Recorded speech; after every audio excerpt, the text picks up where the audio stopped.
I bought this land to escape people. 1,500 acres of peace.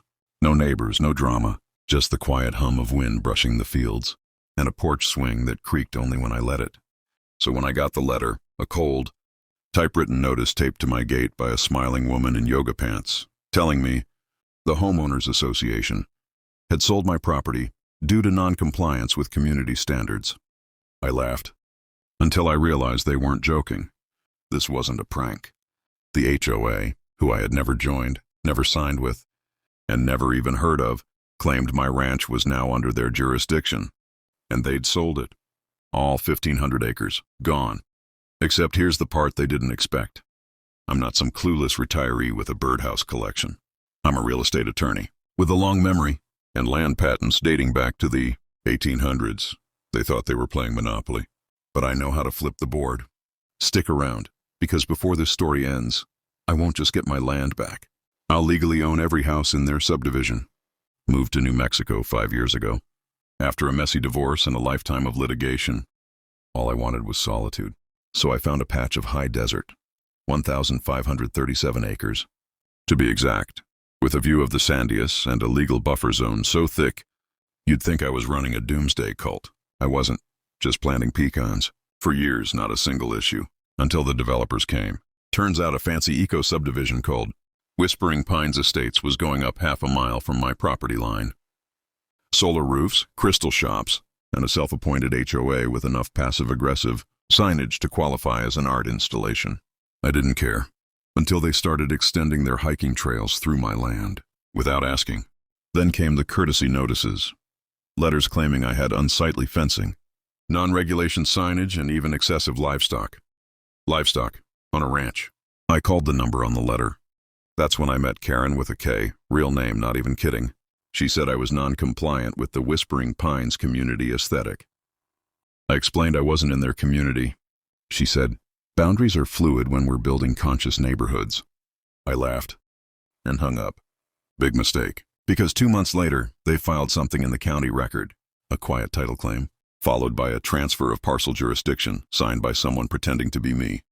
They had forged my signature, and just like that on paper, my land belonged to the HOA, but that was just the beginning.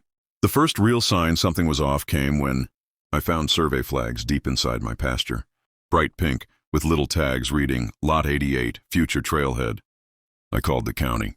They said the HOA had submitted permits for community, recreational development on what was now listed as Whispering Pines common property. I was fuming. The sheriff's office told me it was a civil dispute, so I drove to the HOA clubhouse. That's when I met Karen face to face. White Tesla, oversized sunglasses, handshake like a limp fish. She smiled like she was doing me a favor. Oh, she said sweetly, we just assumed you donated the land. For the community. I asked how it was possible they filed forged documents. She shrugged. People forget what they sign. From that moment, it was war. Over the next month, my fences were cut. My water lines tampered with. One of my cows, my prize Brahmin bull, was spray painted with HOA equals harmony over aggression. Then came the fines. They mailed me weekly notices, $100 for unapproved animals, $250 for aggressive signage, $1,000 for non-harmonious land use. They tried to fine me out of existence, on land that had been mine since 1998. I filed complaints, hired a surveyor, sent a cease and desist. Karen countered with an offer. Sell to the HOA at 10 cents on the dollar to end the drama. I realized they thought I was old, isolated, weak, but when I dug through the county archive, I found out Karen's HOA, it wasn't even properly registered. And that's when the plan began to form. I called an old friend, retired judge, then another title attorney, then another private investigator. While they played HOA, I played chess. Step 1, I traced the fake deed, notarized in another state, by someone who didn't exist. Forgery. Step 2, I found the original land patent signed in 1892 by President Benjamin Harrison. Still valid, still mine. Step 3, I filed a lis pendens, a legal hold on all Whispering Pines real estate transactions. Now no one could sell or refinance their homes. Then I went for the throat. Turns out the HOA's common property, including the clubhouse, trails, and those future lots, were sitting on a 2-acre easement they never secured. Because guess who actually owned that easement? Me. I bought it 5 years ago at auction for $30 as a joke. Now not so funny. I filed to revoke access. Then, through a newly formed land management LLC, I began legally acquiring tax liens on dozens of HOA homes, most of which had unpaid community improvement bonds, and when the deadline passed, I foreclosed on their homes. I legally owned 7 houses in Whispering Pines, and I wasn't done. I hosted a Ranch Harmony barbecue right on the clubhouse lawn, now mine. Free brisket, live music. Karen? She was escorted off the premises by the new sheriff. Ironic, isn't it?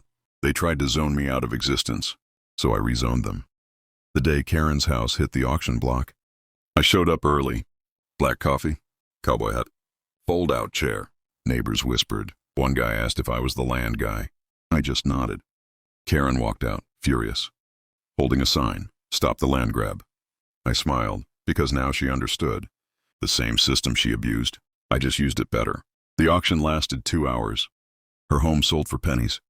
I didn't even bid. I didn't have to. The look on her face,